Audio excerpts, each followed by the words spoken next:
Dark Star, the latest comments from Rory McIlroy on the negotiations, the tours joining, it can't be called a 180. That doesn't do it justice. It's now going to be known as a Rory. It's simply a Rory. You do a 180, then you do another 180, then you do another 180, and you can't even add it up. Yeah. I'd have to take out my calculator to get the number of degrees here. It's a 540. It's a 540. It is. Like it's at least a minimum. What are we talking about? Rory has come out and said everything that we've been saying here on this show for 2 years. Golf's in trouble. We have to go this direction. We all have to play in the same events, the biggest stars. We're losing sponsors. If you don't get on board, players, rank and file, we're going to go back to prize money that we don't want to go back to, all the way back 10 years, as if that's a long time. But it's just going to crumble. We have to do this. We have to do this deal with the PIF. We have to. That's what he's saying. Yeah, because we can't survive as a sport, basically, is what he's saying. It's crazy. Well, it's crazy to think that Rory's actually being logical now. You can't ask people, sponsors in today's economic climate, global economic climate, to show up and pony up the millions and millions of dollars for prize monies, etc., if I'm not going to be there. If Rahm and I are not going to be in the same event, if Koepka and Rahm and Scheffler and the top 10 guys need to be at these events. The thing that we said for years and years, Mickelson and Woods never played in the same event except for the majors. And that's not what people want to see. And that's not what is going to allow the sport to not just survive, but this pretend growth and this thriving future that they're trying to get to. Absolutely. And Roy mentions the sponsors. It's really bad for the sponsors when the big names don't show up. Why would I want to pluck out a whole bunch of money when I don't have, but half the top 30 or 40 guys? Right. And now that the prize money's gone up to these $20 and $25 million numbers, the sponsors like Honda are like, we're out of here. It's not worth it. Yeah. Not worth it. And your audience is 1,000 years old. Yeah. 1,000 years old. A lot of them. Like you. They're 1,000 years old. Like me. Yeah. I feel 1,000 years old. Yeah. After I play 9. After I play 9 now, I feel 1,000. But just so the audience doesn't panic with that, he doesn't swing like a 1,000-year-old guy, though. You still hit it good, Darkstar. Still hit it good. I try. You do. Well, you succeed. Others try. You actually succeed. You get a ball out there. You moved a ball out there, as they say. I'm flabbergasted at this Rory stuff. Is he watching the Thinking Man show? Well, he should be. Well, I think, in all honesty, we should take a victory lap, because if he's not watching, somebody in his camp is, because I have never seen any other show talk about that the Australian Open should potentially be a major. Mm-hmm. And Rory mentioned that exactly in this presser, and I was shocked. It's like, I said that. I've said that for the last year on multiple shows, and it's like somebody else has finally mentioned it. Mm-hmm. It would be great to have majors throughout the world and have a world golf tour. Well, we've gone so far as to say that the PIF could pull that Australian Open out of its pocket when it's having a chat with the RNA, for example. Like, well, we could give you, money, Martin Slumbers, or we could give it to the Australians. We could do that too. Maybe, Martin, what do you think? Do you think the Australian Open should be elevated? We do. No, and it shouldn't be a made. Well, maybe it should be. What are your thoughts, Martin? I mean, that's how you nicely tell the guy that he's totally screwed. Yeah. Potentially, And I can get plenty of players to play in Australia. I mean, there's plenty of hot players in Asia that Australia is even closer and easier to get to. Right. And speaking of taking victory laps, Greg Norman took a victory lap on the Live Plus app. I did catch a little bit of his interview, and this is what he envisioned and what really should have happened 20 years ago. And I have to admit, probably 20 years ago, I was not on board with it. But now we're a global economy. Sports are become more global. And let's be honest, if you're Rory and you're Rahm and you're Phil and you have your own jet, there's no difference between playing in London, playing in Dubai. It's, you used to have to jump in your car and it took 3 to 8 hours to get to the next stop. Now you jump on your plane and you're halfway around the world in 8 hours. Well, and the money's there. Exaggeration, but it was not long ago that there was no money in it to go far away, as Sam Snead famously said. Well, I can't go to the the British Open or the Open Championship, I lose money. I can't. That's only in the 50s or 40s. That's not that long ago. It was after World War II. It had to be. And Arnold Palmer brought it back. He brought it to world status, really, by going there and winning and bringing, all the fans from television that he had amassed. And everybody thank Arnie once again for bringing modern golf what it is today. Yeah. And Tiger Woods behind that, but I would say I don't know about a distant second. Well, that's a different show. What a point here, though, I want to ask you, why is Rory saying this? I mean, he has been the other guy for the last 18 months, mostly, with some exceptions. But why is he doing this now? Why is he saying this? And who is it intended for? Who's the audience here? Those are all good questions. Go ahead. Yeah. So what I was going to say, mostly we've been breaking down the aspects of golf into the rank and file and the aristocracy. And Rory was clearly planted in the aristocracy. And what I'm going to say now is he's clearly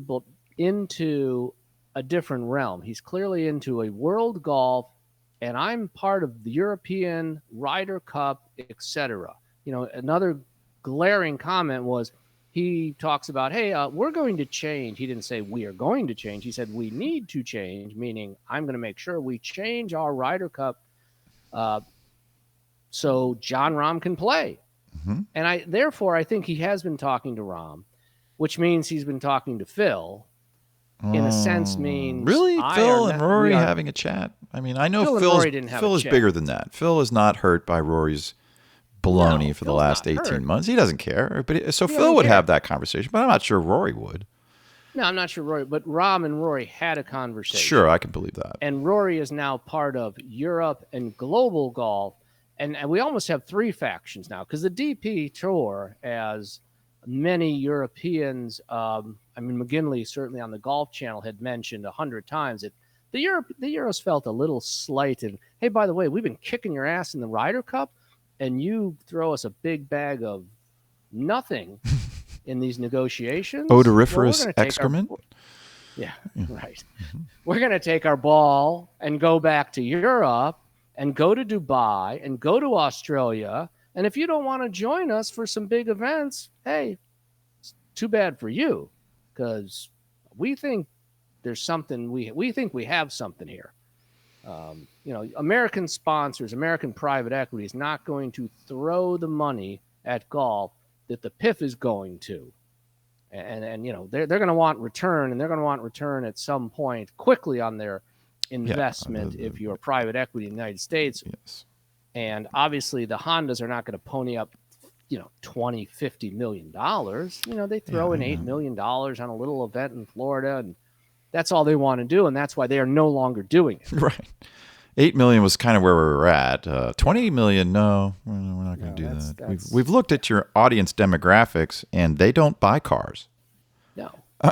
They buy, the occasional Acura, but they're 70 years old. They're getting rid of cars, not accumulating new ones. Right. Sure. Back to sponsorship.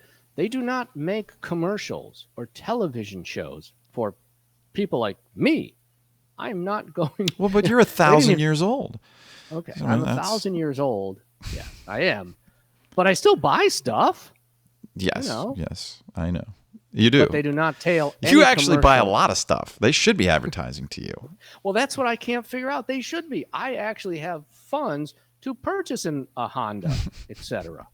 You wouldn't. But I wouldn't. I've never seen you in one, but yes, you could. I had a 1982 Honda Accord. I remember that crappy Cadillac from back in the day. I do remember that was thing. The worst freaking car. That was the last American car I've ever bought. Goodness gracious. That is a show for another day. That thing. God. Take your life in your hands in there. It's a good thing you're a good driver, which you are. Not of the golf ball, which you are too, but of the actual automobile. You are a fine and accomplished Italian-German driver. Very good. Conflicted. Yeah. I think it's the Italian side, but it's the combination. It's sort of like Rambo. Yeah, he's Apache German.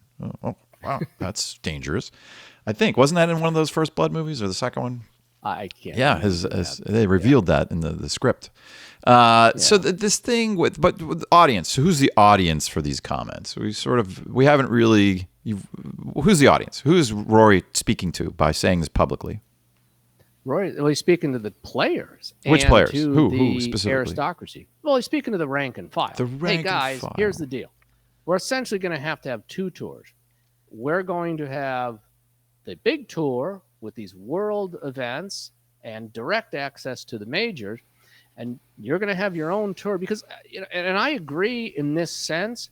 There's no difference between an average or a below average PGA Tour player and the top guys on the Korn Ferry Tour. It's a one-day lucky. You missed this putt, now you're on the Korn Ferry Tour. You made that putt, you're on the PGA Tour. And those guys should be grinding it out. And I love watching them grind it out. And by the way, you're infinitely better at golf than I am. However, you're not in that upper echelon. And, we can talk about what they deserve, money. Do they deserve certain monies to, for example, expense money, which I think they do deserve. I was firmly not in the expense money camp, but now I with expenses being as they are, I want to see everybody having a potential opportunity who deserves it to play golf, not just guys who either have sponsors or who can afford to, bum around on the tour for 3-4 years to decide if they're going to make it. What was the kid's name whose dad started Oracle and her son Micro? Okay, he doesn't need to worry about paying his expenses. Who am I thinking up there? That does sound like Formula One a little bit. This is aimed. Rory's comments then are aimed at the PGA Tour rank and file. Why would he need to? I agree with you. That's exactly who he's speaking to here. And maybe fans, diehard PGA Tour fans, maybe as a secondary audience.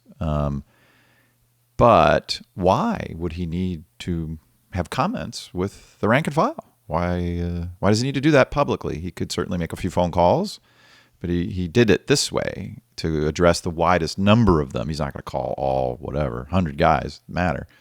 Why do they need a talking to, Darkstar?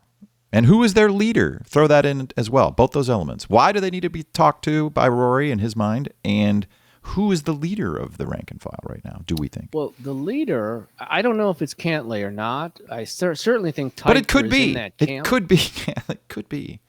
Could be Cantlay. Cantlay, I think, well, let's be honest. It's a Cantlay-Tiger combination for multiple reasons. Well, no, you can't say Tiger because that's going to take us in an entirely different direction because that is a fabulous conspiracy theory that there's a split now between Tiger and Rory.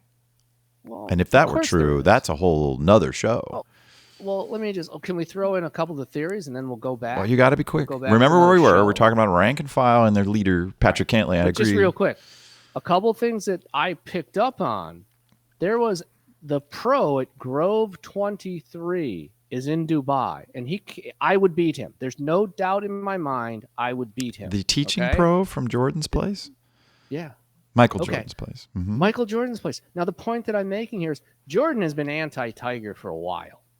And all of a sudden, Jordan's throwing his hat in the world golf ring, not in the U.S. PGA Tour golf ring. By dispatching, let me follow the logic here. By dispatching his teaching pro from his beautiful private club in Palm Beach. By creating, obviously he talked to somebody and created a spot for his teaching pro. I think he shot 16. I see. He's in the tournament. That's I got you. I didn't know where you were headed there. He's in the tournament. Gotcha. No, it's a pro-am over Rory's there. Rory's like 25 shots up on him after the first round. My point is, yes, we're going to talk about conspiracies, Tiger versus Jordan, PGA versus DP, et cetera, et cetera. I just wanted to throw that out there that there are a lot of subplots and a lot of conspiracy theories that we can obviously pontificate on forever. Well, sure. But I think that is a Michael Jordan because what major company just got out of golf? Yeah, Nike, right? So Nike's totally out of golf. Jordan's now entering the world golf realm. He's obviously an avid golfer. He is still going to be part of Nike, and Tiger is not going to be part of Nike. Yeah. There's some subplots. You could argue that nobody loves golf more than Michael Jordan. That's possibly true. So we could talk for hours on that. But I'm sorry, let's get back to your point. Yeah, well, who doesn't love a good conspiracy theory? I mean, yeah. And shockingly, they come true a lot. They're actually all of our conspiracy theories have come true pretty much. Yeah. But we try to lay it out logically. That's what we're doing here.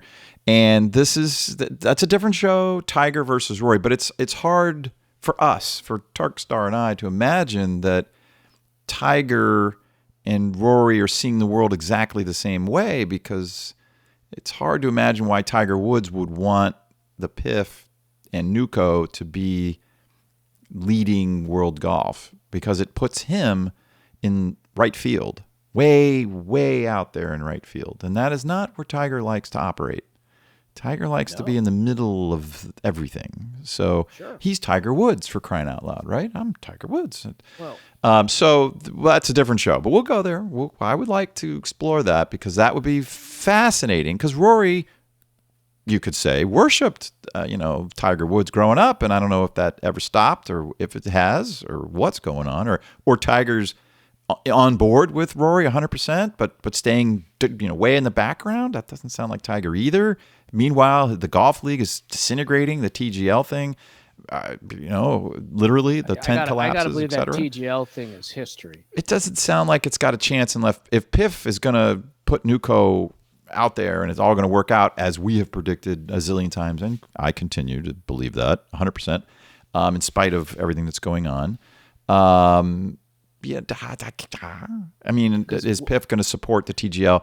I don't think they care one way or another. I'll just say that right now. But what else did Rory say? What else did Rory say in his conversation? Is he talked about, and I don't know anything about cricket, but he talked about the live team model having a place, and I hate the word ecosystem, but I'm going to say it, the PIF model having a place in the golf ecosystem from a team aspect. He didn't mention the Tiger Golf League in the team aspect at all, did he? And remember, Rory, to finish, he did leave that part out. Points that we need to talk about. Rory is moving to England when his children, I believe, are of school age. He's going to be based out of England. He's going to go, England or Ireland? I think he's building a house in England. I don't know if he sold the house in Hollywood, Ireland, with a couple holes of golf and things like that. He was trying to sell it. I don't know where his parents still live. His dad still live there? I mean, his dad runs runs his financial management firm that manages all his money. Dad oversees that, at least. Yeah, another story for another day. My screens just went dark. I can't see anything. Let me make a last flippant comment on that, because maybe the way Tiger drives, Rory drives his Ferraris at Grove 23 and races Jordan, and they won't let Tiger come at all. Tiger, obviously not much of a driver off the golf course. So, Michael, if you ever want to race, I'm available. Yeah, I would not put money on Mr. Jordan in that situation, nor on the golf course, frankly. If you guys played heads up, head on head with no strokes, I think the smart money would be on Darkstar. Yeah, he has as much chance of knowing who I am as me winning the lottery. No, but some friends of ours went over to Grove 23. I know. Yeah, well, whatever.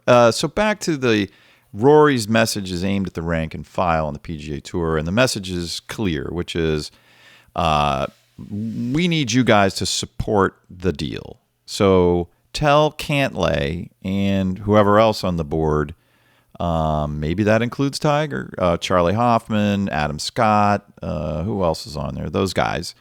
Spieth, tell them when you see them to vote for the PIF deal, okay? We can do private equity and all that other stuff. That's fine. PIF's okay with that. But we need you to get on board so you can vote this thing through.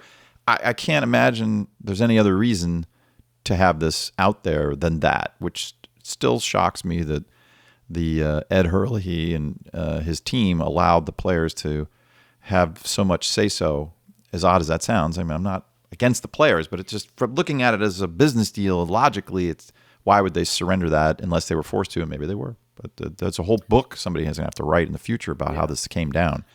I think part of Rory's 540 is he's probably not in Ed's pocket anymore. I mean, Ed was kind of the liaison. Maybe he never was. Maybe he never was. That's certainly possible. Well, anyway, so it's aimed at the rank and file, and I'm going to move it along in the interest of time. And Cantlay seems to be running the messaging for the rank and file and does have a seat on the board that Rory got off of, right, recently. So it all kind of lines up that Rory is now firmly on the side with Yasser Al-Rumayyan and the PIF and Norman and those guys and wanting to see the deal. And, of course, Brandel Deschambault is clearly on that side of things, too. So, naturally, Rory and Brandel are supporting the deal with the PIF. As insane as that is, but not surprising because golf is cratering and Chambly does have a functioning brain. It's been fascinating to watch him disintegrate over the last 2 years, but he's not an idiot, and he can't possibly think that golf is healthy and roaring forward, and he doesn't think that because he came out a few weeks ago and said that the PIF is necessary and that the deal should go forward, and then by the way, they should just get rid of Liv, which is his childish stupidity saying that. And we did a show about that, but he is being logical in saying the PIF money is necessary, and it is. Rory believes that too. So let me ask you, Darkstar, why is Rory saying this from his point of view? We know who he's talking to, the rank and file, but why? Who asked him to go out and say this, if that's true, or did he just decide to go out and say it on his own? Well, I think for the most part, he's out saying it on his own because this is the first time potentially, at least in my opinion, that Rory is saying how he really feels. Rory was desperately trying. I mean, obviously the initial he was being manipulated by Monahan and the gang. Yeah, I mean, initially Rory was sent out there to, he went to the first meeting and Jay and everybody else said, we're going to destroy Liv. They're not going to last a weekend, blah, blah, blah. And Rory's like, okay. And they're like, so Rory, when you're out there, just say this, say that. And Rory's like, and I think that's why Rory struggled a lot when he was speaking on camera. You could see at times he was searching for words. Okay. So now he's actually, this is how I feel. This is how I've always felt. And, remember, he spent the first 4 years of his career living in Dubai. So this is not, for him to be over in Dubai now and blowing off the Century, which is a sponsor, a U.S. sponsor, it comes more natural to him. And these things are coming more natural. So I think he is speaking. Well, this is how he really feels. He probably, I got to believe he spoke with Greg Norman a lot early in his career.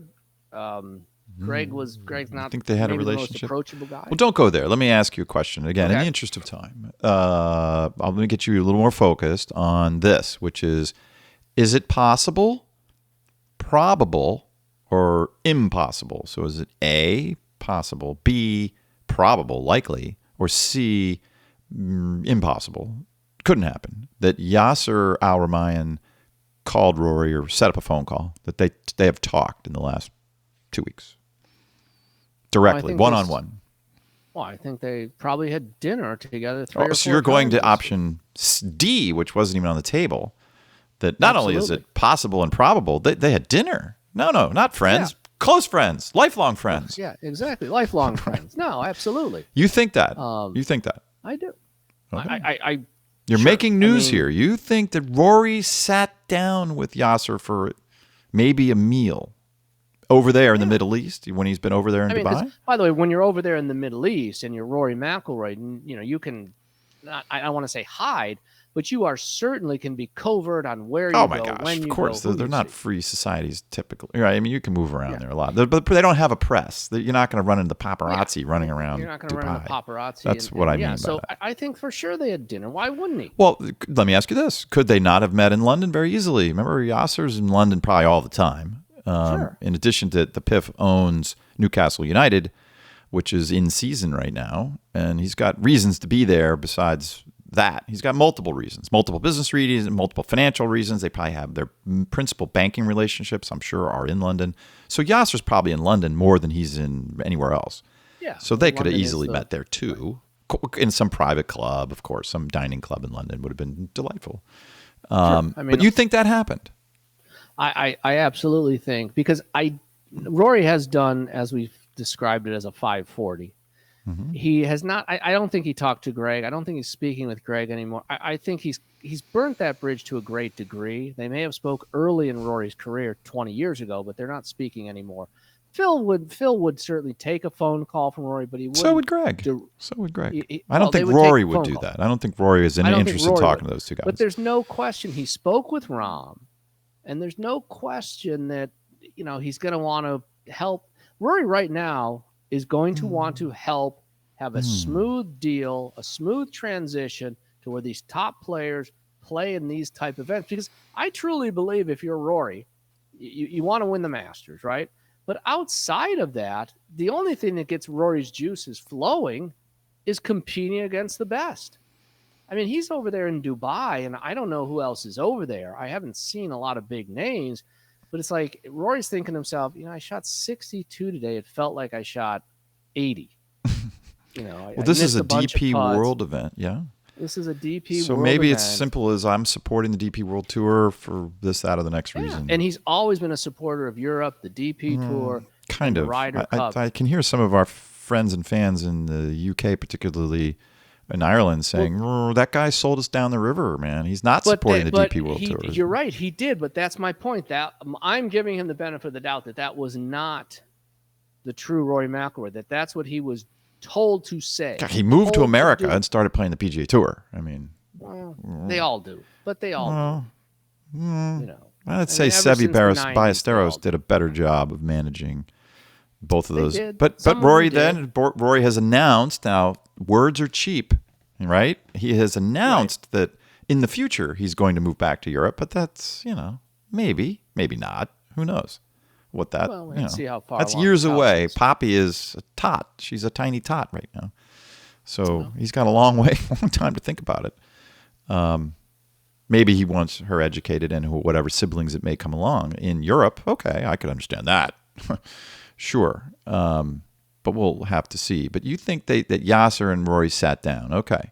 I can believe that. It just occurred to me when you were chatting there or talking there that let's not forget that Rory and Sergio are friends, have been friends, and had a little bit of a falling out for a minute. Yeah, right. They're back together again. They've had a bottle of scotch, and everything's good again. Absolutely. Yeah. They both said, or at least Sergio has said that. I'm sure that's true. Yeah.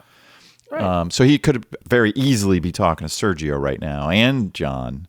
So now two of his I don't know if they're buds. I don't know that Rahm and Rory are buds on the outside of in the golf tournaments, but they do have some kind of relationship from the Ryder Cup for sure. The Ryder Cup was only a few months in the past, so they have remained, I'm sure, talkative. They're at least colleagues for sure. Yeah. And it's clear as day that you can't compete in the Ryder Cup without Jon Rahm. That's not going to happen. So we need him. Right. So if Rory flips, as he has, flipped again, now he's on the side with PIF firmly after the dinner with Yasser, per you. And I think that's an astute observation. Maybe. I would not be surprised. Why not? Yasser could certainly squeeze in a dinner with Rory McIlroy somewhere in his schedule. Cheaper to get Rory on board than it is to buy another Jon Rahm. Right? If we get Rory and Rahm speaking the same language here on this JV merger thing, then we own the Ryder Cup side of Europe, and so now that puts more pressure on the aristocracy, but they're already on board. Who are we really trying to pressure here? We got to cut to the chase in time. We're trying to pressure the rank and file on the PGA Tour, and let me stick this in here now, and then you comment. We had a podcast, an audio podcast with our Inner Circle, and please join us there, where we go really deep on a lot of things that we don't talk about here. And that podcast last week, we talked about, remember that, right? Yes? Yes. And we went fairly deep on this schism with the rank and file on the PGA Tour. And why wouldn't they be supporting this merger, if you want to call it that, to global golf and these, signature events being a combination now of LIV and PGA stars, and they're all coming together and all good. It's all good, right? The money's huge. It'll be great.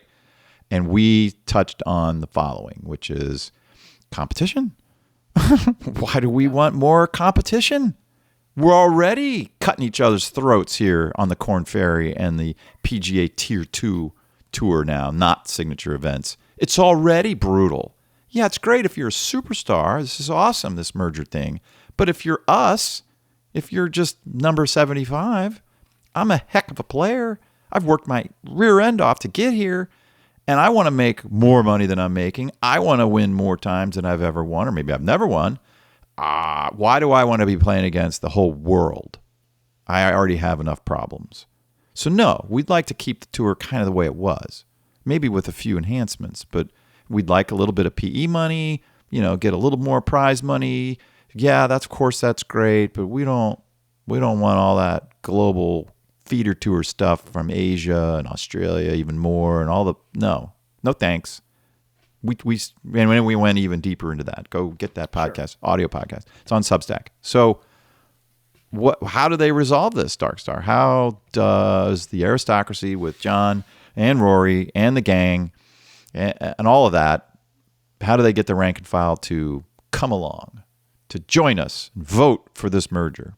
Vote for the merger. Well, the challenge they're having is obviously they're getting shut out of FedEx Cup points. They're not making the money.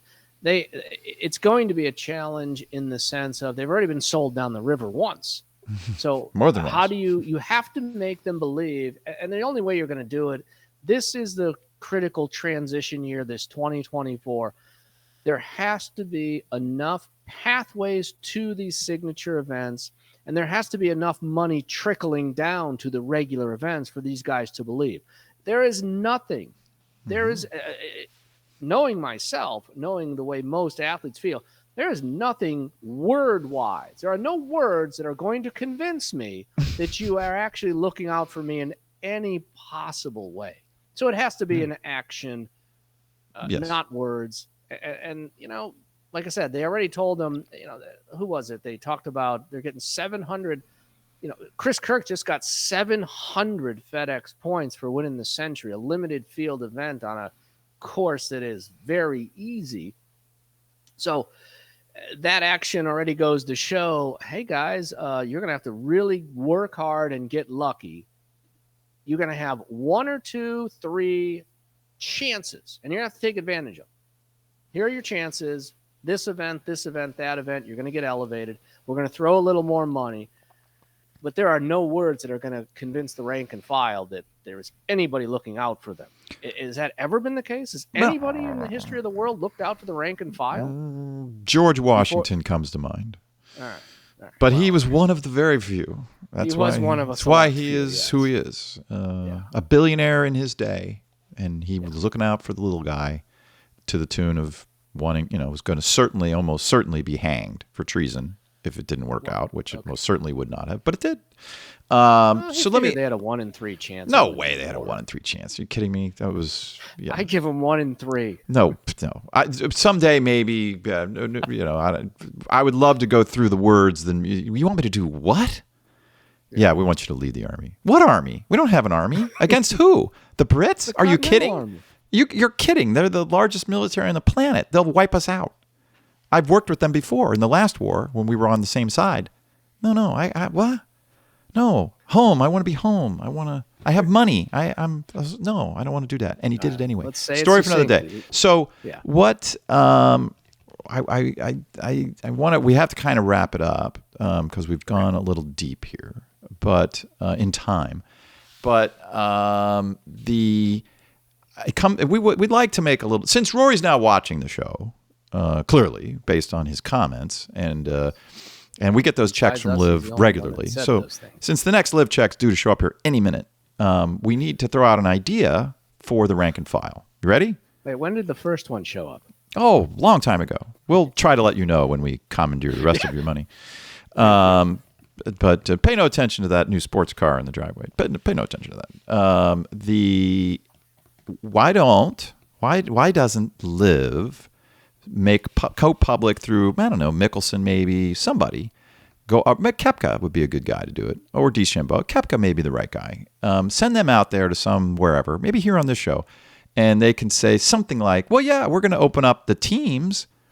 We want the teams available to everybody. We're going to have trading deadlines. We're going to have windows. We're going to have all that stuff. Absolutely. We think that the regular rank and file on the PGA Tour ought to be available to us. to recruit for our teams. Yeah. And we can relegate and elevate from the whole golfing community. If you have a tour card on PGA Tour or Live Tour, you should be part of the mix when we go and look for new team members, whenever. They should have a trading window during the season, I think. Well, how about as well as, of course, between seasons. What do you think of that? What do you like that idea? I love that. Here's what just came to my mind. You have 4 guys playing, but you can have 5 team members. We can have 5 guys under contract for the Ripper GC. You can have a sub because let's say you're playing in an event somewhere one week. The golf is going to be packed now if we have these world events, signature events, and I love the Live format. Hey, maybe this week you can't play, or maybe we sub a guy out. It's nice to have a contract if I'm a professional athlete. I love it. That's a great enhancement. Yeah, every sport has subs. There's a second string on every sport in the world. Yeah, you got injuries. You got injuries, and you got guys that just are stinking up the place right now. Yeah. The rookie is playing great, and you're not. So go get your act together, and we're going to play this other guy right now. Yeah, I like that idea a lot. But the ability to go. That idea I like, and I think that would be a very good conversation to have with TV executives. We love off-field, shenanigans. That's great. Yeah. That drives podcasts. That drives, the Thinking Man Show. It drives all kinds of media interest to have trading deadlines and intrigue and guys talking behind their back and all that stuff. And that's why I always thought the LPGA ought to go to a team format permanently, exclusively, and have the majors be individuals, and that's it. Because I love that. I think 2-man teams on the PGA, 2-girl teams on the PGA, on the LPGA would be fabulously interesting with trading deadlines and all that stuff. So I would love to see Liv open that up, even if it's just in the press, even if it's just commentary, and they can't get that into the agreement. And maybe they've talked about it in the agreement they're working on. Who knows? But I love that, and anything else that they can think of that would incentivize the rank and file, because we are here at this show pro rank and file for sure. We're not. Yeah. We want them to succeed wildly, absolutely, but we recognize that for the sport to survive, there is no rank and file. There's no money at all to be made if the sport disintegrates. Okay. Exactly. So we've got to have the stars, and maybe you don't like them. Some of them you don't like for sure. And maybe Rory's in that group. He is awfully smug, that is for sure. But they drive audience, and you got to have the rich get richer and the rest of us get jobs. Yeah, that's capitalism, baby, and it works. It's not perfect, but it's better than everything else. So you got to have these stars, the events, making the big money. So the sponsors and the TV and the global audience and all that stuff, that the sport regains some kind of trajectory now that Tiger Woods is finished playing for the most part. So that's where we are, right? I agree completely. You everybody needs, but we don't need an event every single week. We need 4 majors, 8 to 12 other big events. And then, I'll tune in to the regular events as, I see fit. Mm-hmm. And I love still watching those guys because, yes, they are infinitely better than I will ever be at golf, but they don't drive the game. They don't move the needle. But if they're playing for something, you would. I would even tune in. And if hit and giggle, the whatever, the winner or the top 3 guys get to go and play at the next signature event, which they're talking about happening. Yeah. But if they're also now in the running for a team spot, on Live with the subs, I love that idea, because now we can have we can have a much bigger roster without changing the format on the golf course. And why not? It's like Ryder Cup, right? You could sit today and I'll play you tomorrow. What's wrong with that? Nothing wrong with that. That's much better, in fact. Dark Star, you're brilliant. Actually, it was my idea, but you enhanced it. You made it better, which is great. That's great. I love subs. Like I love it. And what was it? Open it up to the rank and file and have subs. Have a second string. That's what we're saying. And those Live Elevation event, I was glued to that down the end. I mean, you're going from 0 to 4 million. It's drama. It's great drama. Yeah. It's great theater. And it's great for the guys because they were actually playing for big-time opportunity. Yeah. And who's not going to work their tail off to get to there? Right. And to a sense, it is almost like a contract. And that's what really golfers struggle with. You worked your tail off to make the PGA Tour, but then there's no guarantee. If you play crappy for a couple months, you're back down and you haven't banked any money. Versus, the three guys that made it to the LIV, it's essentially they are going to sign a contract with the team and they are going to be guaranteed some financial success. And, that does drive them to a great degree. And that is completely separate from when we talk about Koepka and DJ and those guys didn't go to LIV for the money. They had money. They went for happiness. The younger guys are playing for money because they need to put food on the table. There's a huge, huge difference, and I don't want people to get that confused. Mm-hmm. And it changes the way you play, which you very, very adroitly pointed out. You don't have to shoot away from pins if you have financial security. Yeah, financial security changes your entire strategy on the golf course. It changes how you practice. It changes where you're going to play. I mean, it changes everything. It changes how you're going to get to the tournaments, too. Or even if you're willing to experiment with new equipment. It changes everything. You can take far many more risks if you don't have to worry about money anymore. As Forrest Gump said, right? One less thing. Good. One less thing to worry about. And that's a big one to worry about because they do have families by and large. Yes. All right, you take us out because we're out of time. It's not because the show's over. It's because we've run out of time. That's why we've run out of time. I'm looking through. I think I put in most of my points or anything that's germane to Rory. So unless you want me getting off on another separate topic, you better cut me off. I do, but not in this show. So scan your brain. If there's anything left on Rory, we will be watching that closely to see if he keeps on this track that he's on. I'll take out from my point of view and say, goodbye to this particular episode by saying the conspiracy theory that there's some kind of rift between Tiger Woods and Rory McIlroy, and at least in their point of view. Rory's clearly now backing the PIF. Is Tiger backing the PIF? Never seen him do that, but that doesn't mean he isn't. It doesn't mean he's not in the back in the back there waiting for his moment, but we'll explore that. So that's a teaser for one of the new shows coming up. We'll do that hopefully soon. Right. And my last quick thing on Rory, I will say, I'd mentioned briefly, he shot 62 in Dubai. He probably felt like he shot 80 because, it was like, I'm curious. I know Rory wants more competition when he plays. Does he want harder golf courses? That's a big issue because I know, if there's no rough and I just smash it down there and there's no trees, I don't make a bogey. It's hard to make a bogey when the longest shot I have is a wedge anytime, So, as we noted, he did not birdie a par 3. Well, 9 birdies. You asked me that. 3. You said you wanted me to guess which holes he birdied. So does Rory want more competition and I said I don't know which ones he birdied, but it wasn't a par 3. yeah, exactly. True. That's a big issue. So I'd be curious about that. That's a curiosity we'll talk about in the future. But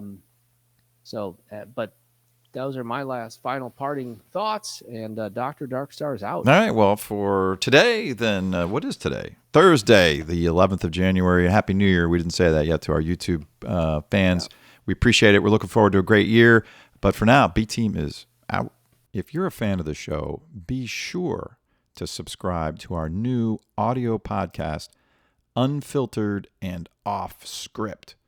That is where you will get all of our show prep material, wide-ranging conversation on how we come up with these topics, what we choose to zero in on that makes it to the video and the YouTube format, as well as topics that'll never get to YouTube. And there are a lot of those that we like to talk about that'll never make it to YouTube. So look in the description below for the link over to Substack. That's where you can subscribe to the podcast. And thank you again for being a fan.